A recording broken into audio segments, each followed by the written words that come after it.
Hello everyone, actually ಈ client ಬಂದು scalp pigmentation ತುಂಬ ಹೇರ್ ಕಡಿಮೆ ಇದೆ. ಸೊ ಹಾಗಾಗಿ ಸ್ಕಾಲ್ಪ್ ಪಿಗ್ಮೆಂಟೇಷನ್ ಮಾಡಿಸ್ಲಿಕ್ಕೆ ಅಂತ ಬಂದಿದ್ದಾರೆ. ಸೊ ಪಾಟ್ ಆಫ್ ಎಲ್ಲಿ ತುಂಬ ಕಡಿಮೆ ಇದೆ ಅಷ್ಟು ಪಾಟ್ ಮಾತ್ರ ಎತ್ಕೊಂಡು ಅಂತ ಇನ್ಫಾರ್ಮ್ ಮಾಡಿ ಅಷ್ಟೇ ಮಾಡ್ತಿದ್ದೀನಿ. ಸೊ ಈ ಕಿವಿಯಿಂದ ಈ ಕಿವಿವರೆಗೂ ಬೇಕು ಅಂದರೆ 15,000 ಇರುತ್ತೆ. ಸೊ ಈ ರೀತಿ ಎಲ್ಲ ಒಂಚೂರು ಅನ್ಇವನ್ ಇದೆ, ಆ ಪಾರ್ಟ್ ಮಾತ್ರ ಬೇಕು ಅನ್ನೋದಾದ್ರೆ 5,000 ರುಪೀಸ್ ಅಷ್ಟೇ ಇರುತ್ತೆ. ಸೊ ನೀವು ಏನಾದರೂ ಸ್ಕಾಲ್ಪ್ ಪಿಗ್ಮೆಂಟೇಷನ್ ಏನಾದರೂ ಬೇಕು ಅನ್ನೋದಾದರೆ ಕಾಂಟ್ಯಾಕ್ಟ್ ಮಾಡಿ. So finally after scalp pigmentation work ಮಾಡಿರೋ ಅಂಥದ್ದು. ಸೊ ಇದರಲ್ಲಿ ವಾಶ್ ಮಾಡೋದ್ರಲ್ಲಿ ಮ್ಯಾಕ್ಸಿಮಮ್ ಕಲರ್ ಏನಿದೆ ಅದನ್ನು ಹೇರ್ ಜೊತೆಯಲ್ಲಿ ಫುಲ್ಲು ರಿಮೂವ್ ಮಾಡಲಿಕ್ಕಾಗಲ್ಲ, ಅರ್ಧಂಬರ್ಧ ರಿಮೂವ್ ಆಗಿರುತ್ತೆ. ಸೊ ವಾಶ್ ಆದಮೇಲೆ ಸುಮಾರು ವೀಡಿಯೋಸ್ ನಾನು ಅಪ್ಲೋಡ್ ಮಾಡಿದ್ದೀನಿ ಯಾವ ರೀತಿ ಇರುತ್ತೆ ಅಂತ ಹೇಳಿಬಿಟ್ಟು.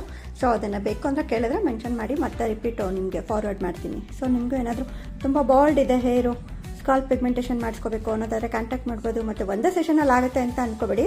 ಸ್ಕಾಲ್ಪ್ ಬ್ಲಡ್ ಏನಾದರೂ ಬಂತು ಅನ್ನೋದಾದರೆ ಇನ್ನೂ ಒಂದು ಸೆಷನ್ ಎಕ್ಸ್ಟ್ರಾ ಬೇಕಾಗಬಹುದು. ಮತ್ತು ನಾರ್ಮಲಿ ತುಂಬ ಲೈಟಾಗಿ ಸ್ಟೇ ಆಗುತ್ತೆ, ಟಿಶ್ಯೂ ಥರ ಇರುತ್ತೆ ಸ್ಕಿನ್ನು, ಹಾಗಾಗಿ ತುಂಬ ಡಾರ್ಕ್ ಸ್ಟೇ ಆಗಲ್ಲ, ಅದು ನೆನಪಿರಲಿ. So thank you so much.